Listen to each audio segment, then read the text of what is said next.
And ఇట్లా question చేస్తున్న కొంతమంది జర్నలిస్టులని వాళ్ళని బెదిరిస్తున్నారు.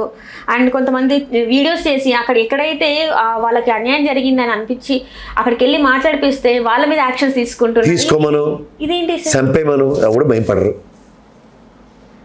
అన్యాయం జరిగిందని క్వశ్చన్ చేస్తే చంపేస్తారు. చంపేమనమ్మా, కొట్టిమని ఏడు చేస్తారు. అందుకని ఇంకేటి చేయగలరు వాళ్ళు. ఆ రెండింటికి అందరూ చదువుబడే ఉన్నారు. ఏమవుతుంది దానివల్ల? సాగు చచ్చిపోకుండా ఉంటారా? ఎవరు ఉన్నారు ఉన్నప్పుడు అలాగే మన బతుకు అలా సాగు రాసిందంటే అలాగే చేస్తాం. అంతకని ఇంకేట్లేదు. దాని గురించి అనవసరం అమ్మ, టైం వేస్ట్. అదే ఏదో అవుతుందని ఎవడో భయపడట్లేదు. ఒక గురుగారు ప్రొఫెసర్ నాగేశ్వరరావు గారు మాడతారు, తెలకపల్లి రావు గారు మాడతారు, అందరూ మాడతారు. అది ఏం జరుగుతుందో అప్పుడు అర్థం కావట్లేదు. నీకు బుద్ధిజ్ఞానం లేకుండా ఈ తపేల ఛానల్ నుండి బుర్ర తక్కువ ఐడియాలను బుర్ర తక్కువ విశ్లేషణలు చేసుకుని నీళ్ళు వస్తుంటే మిగిలిన వాళ్ళు పెద్ద పెద్ద వాళ్ళు అందరూ ఏం మాడుతున్నారో వినండి ఒకసారి. ప్యాన్ నీళ్ళు జల్లుకో మొహం మీద జల్లుతున్నారు, చల్లుమని కల్లప జల్లుతారు చూడు పొద్దున్న, అలా జల్లుతున్నారు. ఏంది ఇదని అసలు? కానీ మళ్ళీ అక్కడ చూస్తేనేమో ఏం లేని దాన్ని ఇంత పెద్దగా చేసి చూపెడుతున్నారు, కావాలని ఇదంతా చేస్తున్నారు అని చెప్పేసి అంటారు. ఏదో చూపించమని, ఏదో పెద్దగా మేము చేసింది పెద్ద తప్పు అనుకుందాం, ఇది చూపిస్తున్నారు కదా, ఇది కూడా చూపించండి, ఇది చేసాం మేమని. ఎవడుతుంది కూడా అదే కదా. 2,40,000 కోట్లు అప్పు చేశారు, రాష్ట్రానికి ఏం ప్రయోజనం చేశారో చెప్పండి. పునాదురాలు మాత్రం చూపించకండి, ఇది అభివృద్ధి అని. యోగా డే మాత్రం చెప్పకండి, 3,30,000 కోట్లు దానికి తగలెట్టారు. సలహాదారులకి ఎంతంత డబ్బులు ఇస్తున్నారో అనాపేషలతో ఉన్నాయి సార్. ఒక్క రోజుకి అంత ఖర్చు కరెక్ట్ అంటారా సార్?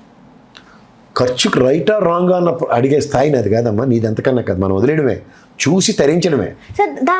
ఏది పనుకొచ్చి చాలా మంది ప్రజలు వాళ్ళ ఇబ్బందులు తీర్చొచ్చు. దానికి అన్న క్యాంటీన్ పెట్టాం సార్. అన్న క్యాంటీన్ ఒకటే సొల్యూషన్ కాదు కదా సార్. అన్నిటికీ వాళ్ళు అలాగే చెప్తారు. నువ్వు నాకు అడిగితే నేను వాళ్ళు చెప్పే సమాధానాలు ఇలాగే ఉంటాయి. ఇవి నువ్వు ధరించవలసింది. దీనికోసమా సార్ ఓటేసి గెలిపించింది మిమ్మల్ని? ఇన్ని సీట్లు మీకు ఇచ్చింది, ఓటేసి గెలిపించింది. మీరు అన్నా క్యాంటీన్లు పెడతా అంటే ఈ అభివృద్ధి, ఇది అభివృద్ధి అంటారా? ఏమో మరి నాకు తెలిసిన అభివృద్ధి అంటే స్కూళ్ళు పునరుద్ధరిస్తారు, ప్రభుత్వ వైద్యశాలను పరిరక్షిస్తారు, లేకపోతే విశాఖ స్టీల్ ప్లాంట్ని పరిరక్షిస్తారు. కూటమి ప్రభుత్వంగా వస్తే వాయిస్ ఎక్కువ ఉంటుంది. ఎందుకంటే ఆ రోజు వాజ్పేయి గారికి BFR రిఫర్ చేసినప్పుడు వాజ్పేయి గారు ఇచ్చిన సొల్యూషన్ కదా, NMDC నుంచి మనకి ముడిసరికి ఇవ్వమని. మీరు చెప్పింది కరెక్టే సార్.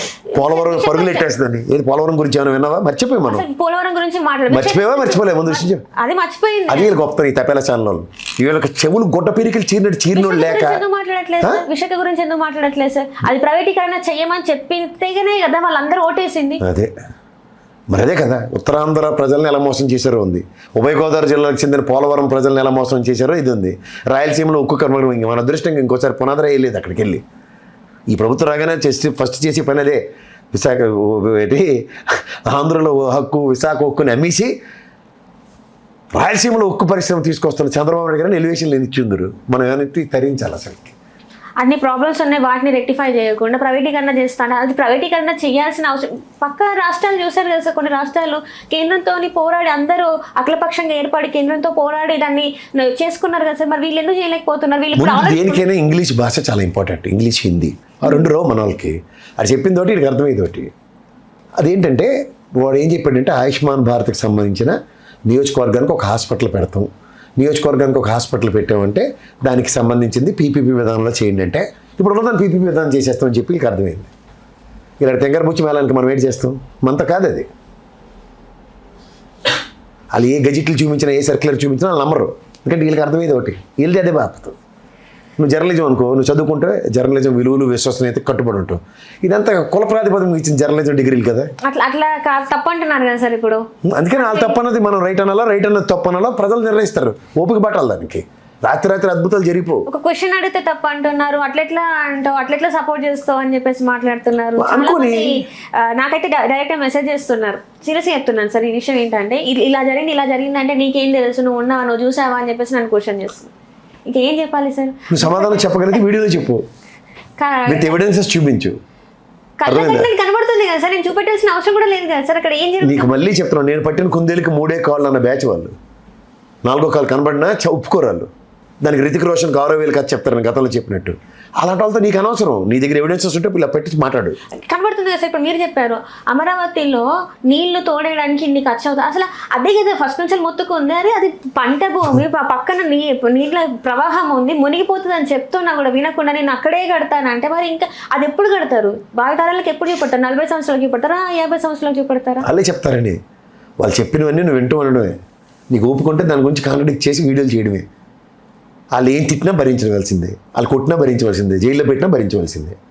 కానీ నిజం నిప్పులు అది దహిస్తూనే ఉంటుంది లోపల. మళ్ళీ ఇంకో దఫా కావాలంటారు, ఇంకో దఫా ఎన్ని దఫాలు కావాలన్నా ల్యాండ్ పూలింగ్ చేస్తారు మీరు. వాళ్ళు పెప్సీ తాగుతారు, దిల్ మాంగే మోర్ అని రోజు అధికారం కావాలంటారు. ప్రజలు నిర్ణయించుకోండి అధికారం ఇస్తారు ఎవరు అన్నది. నా చేతిలో ఏముంది, నీ చేతిలో ఏముంది? మరి ప్రజలు సార్ ఆలోచించుకోమను, వాళ్ళు విజ్ఞతగా వదిలేయాలి. మన చేతిలో ఏం లేదా, మాది మన చేతిలో లేనిది ప్రజలకి కట్టొచ్చినట్టు కనబడుతున్నా వాళ్ళు నమ్మకపోతే మనం ఏం చేస్తాం?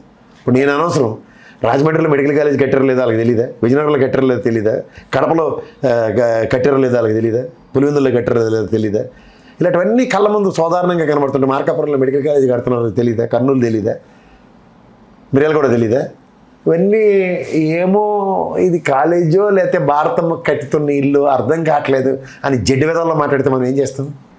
భారతమ్మ కట్టాల్సిన అవసరం జగన్మోహన్ వాళ్ళు చెప్పింది అదే కదమ్మా. భారతం కోసం ఆయనకి ప్రతి దగ్గర ప్యాలెస్ కట్టుకోవడం అలవాటు, మీకు తెలుసా? ఇదే కథ చెప్తారు వాళ్ళకి. భారతం కోసం రుషికొండ కట్టాడు, వైజాగ్ వాళ్ళకి వేసారు బిస్కెట్, మార్కాపురం వాళ్ళకి అదే చెప్పారు. అన్నీ విన్నారు. అంటే అంతా తెలియలేకుండా ఉన్నారా సార్ ఏపీ ప్రజలు? మరి అదే వాళ్ళని అడుగు, నన్ను అడుగుతాడు. తెలుగుంటే ఎవరైనా అలా వేస్తారా? నియోజకవర్గానికి ఎవరైనా రాజకీయ నాయకుడి దగ్గర నుంచి ఎక్స్పెక్టేషన్స్ ఏంటి? ఆ నిరంతరం ప్రజల్లో ఉండాలి. వైఎస్ఆర్సీపీ వాళ్ళు ప్రజల్లో ఉన్నారా లేదా నాయకులు ఒకసారి కనుక్కో.